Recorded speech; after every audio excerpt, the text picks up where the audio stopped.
Hələ 9 il bundan əvvəl, demək olar ki 10 il bundan əvvəl mən dostum hüquqşünas Türkiyə Süleymanlı ilə bir proqram düzəltmişdik. O rusca danışırdıq və ermənilər üçün danışırdıq. 8 adını da qoymuşduq Oçerki Armyanской истории.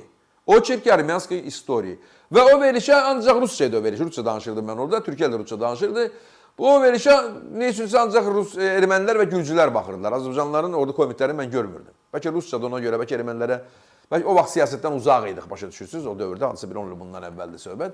Görəcəksiniz, mənim biraz bundan, ümumiyyətlə cavanlığımdır. Orada çox əslində bugün Paşinyanın dediyi, Simonyanın dediyi və erməni diplomatların dediyini Kamran Həsənli 10 il bundan əvvəl ermənilər üçün deyib və təkcə bizim indi bir çox siyasətçilərimiz deyil, Rusiyanın hərbiçiləri, generalları, Skabeyevaları deyil. Təkcə onlar deyil. İndi Ermənistanın da liderləri Kamranın illər öncəsi, 10 il bundan əvvəl dediklərimi indi təkrar edib həyata keçirirlər və ona görə də böyük ümidlərimiz var. Baxın, görün 10 il bundan əvvəl nə demişik. Ни одно государство не признало Карабахскую республику, вы знаете, и никогда не признали. И мы никогда свои земли не отдадим. Мы в прежних передачах с Туркельбе говорили о Кавказском доме. Говорили, что это мог бы быть аналогом Прибалтийского дома. Как Литва, Латвия, Эстония, Армения, Грузия, Азербайджан могут создать Кавказский дом и жить как в 21 веке живут остальные нормальные государства. Что этому мешает? Вы мешаете этому своими отцунами, своими какими-то бредовыми историческими идеями.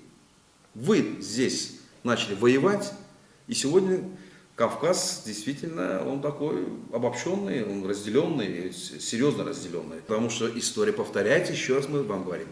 В Османской империи все эта идеология закончится трагедией. А теперь внимательно и скрупулезно подумайте, кому выгодна война на Кавказе? Кому выгодно, чтобы мы между собой воевали, разделяя властвуй? Да, вы сами знаете все это. Кому это выгодно? Будьте внимательны. Когда, опять-таки, как в Османской империи, ваши предводители вас же здесь бросят, то действительно армянская государственность превратится, может быть, в миф. Надо гордиться независимостью. Вот это и есть гордость. Когда даже маленькая страна, она полностью независимая. Может быть, немножко экономически не очень, как сказать, хорошо развитая. Но независимость это есть от Бога самое большое для человека гордость. Дорогие друзья, дорогие наши зрители, это был наш последний очерк, 8-й очерк, Türkiye Süleymanlı, Kamran Həsənli. Мы специально в нашей последней передаче больше обращались к армянским гражданам, потому что мы уверены, что не все армянское население, не вся нация заболела этой непонятной армянодной болезни. И есть там и интеллектуальные люди, и интеллигентные люди, в конце концов. Надеюсь, я думаю, возобладает здравый смысл. Да, что мы когда-нибудь построим Кавказский дом, где люди будут жить свободно, дружно, в любви, и все границы и Азербайджана, будут условными. Да, и Армении, и Грузии будут условными. Как между Швейцарией и Францией. Да. Baxın, 9 il bundan əvvəl deyilən sözlər və indi hərif erməni liderləri bu sözləri deyirlər. Qafqaz evindən danışırlar. Düzdür, mən bunu danışanda komitlərdə, yəni deyirəm, Azərbaycanlılar az baxırlar o vaxt verişə, ermənilər və gürcülər komitlər çox yazırlar, amma bizdə tək tük komit yaratır, orada da məni söyərdilər. Sən şomen, taxta baş da, taxta baş. Amma o taxta başlar orada da dolub. Ermənistan daha çox idilər.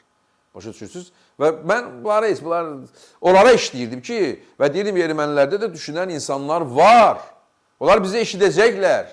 Əminəm ki, o 10 il bundan əvvəl deyilən sözlər və gördünüz, düşünən adamlar, Simonyanlar var orada. O, Rusiyadakı Simonyandan da öyle o. Simonyan, görürsünüz necə?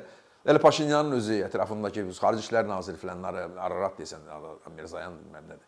Hər halda biz bunu danışanda, bu sözü danışanda indiki o, həmən o Simonyanın cəmi 34-33 yaşı vardı. Və bizim danışdıqlarımız mütləq ki orada eşidilib və mütləq ki orada işləyib. Çünki bu ancaq bir kəlmə, mən 8 veriliş Türkiyə ilə birlikdə bütün tarixi faktları, Cezare Lambrozo'dan tutmuş, Karl Marx'a qədər, bilmirəm, bütün Herodot'dan tutmuş, Strabon'a qədər, bütün tarixi faktları ortalığa çıxardıb 8 oçirk. Yəni 8 veriliş ərzində ancaq Ermənistana ünvanlanıb, indiki məqamın yaranması üçün çalışmışıq və yaranıb.